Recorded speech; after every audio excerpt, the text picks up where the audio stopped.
Good day. Thanks for joining me today for Purposeful Inspiration. My topic for today is no man. Just that. No man. And it's taken from Joshua 1 verse 5. And Joshua 1 verse 5 says, "No man shall be able to stand before you all the days of your life. As I was with Moses, so will I be with you. I will never forsake you." And that was God speaking to Joshua.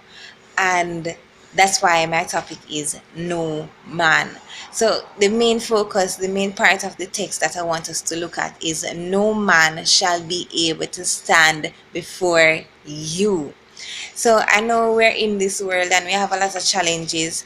And if you remember, this was, if not remember, you may not know, but this was a time when Joshua was just going to take over as leader of the tribe of Israel. So God was giving him promises after the death of Moses to say, "I will be with you. Be strong, be of good courage. Do not be dismayed. Do not be afraid." And then he encouraged them to say, "You know what? You're going to be fighting a lot of people. But know this, no man shall be able to stand before you all the days of your life. No man."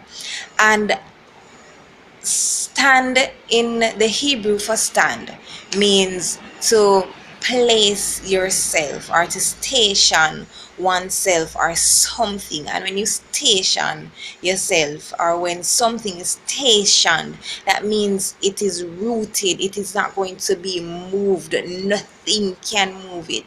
So God was saying to Joshua, "Look here, no man will be able to put themselves before you and not be moved. No man can come, rise up before you and be victorious over you. No man shall overcome you." And today we in this world we go through so many things. We have work, we have school, we have relationships, we have friends. And at times God makes promises to us, as in Joshua 1. He made this promise before anything started for Joshua.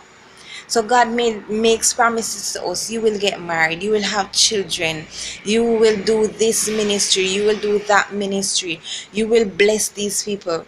But when you look around, nothing is going on. And I remember a time when I said, "God, not one, how you say I'm going to do this and I'm going to do that, but I don't see anything going on around me." But the promise is, no man shall be able to stand before you. And even though Satan may try to oppose us, he cannot station himself before us. He cannot stay there forever. So though we may have confrontations, we may have opposition, we may have to fight other people, well, spirits, we don't fight people. Our fight is not against flesh and blood. So though we may have to fight in the spiritual realm, those obstacles cannot stand before us all the days of our lives. We are overcomers just through that promise. And if we have a situation where we are seeing constant failure, we try this way, it failed, we try that way, it failed, and we say, "But God, you told me this, and but God, you told me that I should go here. How come I don't get the loan? How come I don't get a house? How come I lose out?" And I want to say that's the point when we have to look in ourselves. We have to assess ourselves. If somebody, something, if a spirit is able to stand before you, if a demonic spirit, an evil spirit is able to stand before you, something is wrong with me. And we can look at, for example, Joshua 7. Please read Joshua 7. It's a story where Achan stole some things. He disobeyed God. He took up some things that God said that, "Don't take it up, don't touch it, those are evil. I don't want any one of you to take those things." And he also stole from God, because God says all the silver and all the gold and all the brass you shall take and bring in my temple. But Achan took some of that gold for himself. So he stole from God, and he took up some of the ungodly garments that God said, don't touch it. So when the children of Israel in Joshua 7 now were going to fight against a city of called Ai, they were defeated. They had to run. I mean, run from them enemy. And imagine, it is relatable to us. God made us a promise before. God made Joshua that promise in Joshua 1, and he said that no man shall be able to stand before you all the days of your life. So Joshua was like, God, how come we are losing? Why we lose? This no make no sense. You promised to me that this will happen, that no man shall be able to stand before us. So how come we have to run from people? And that's how we ask at times. How come I have to be doing this when you said this? How come this is happening when you said this?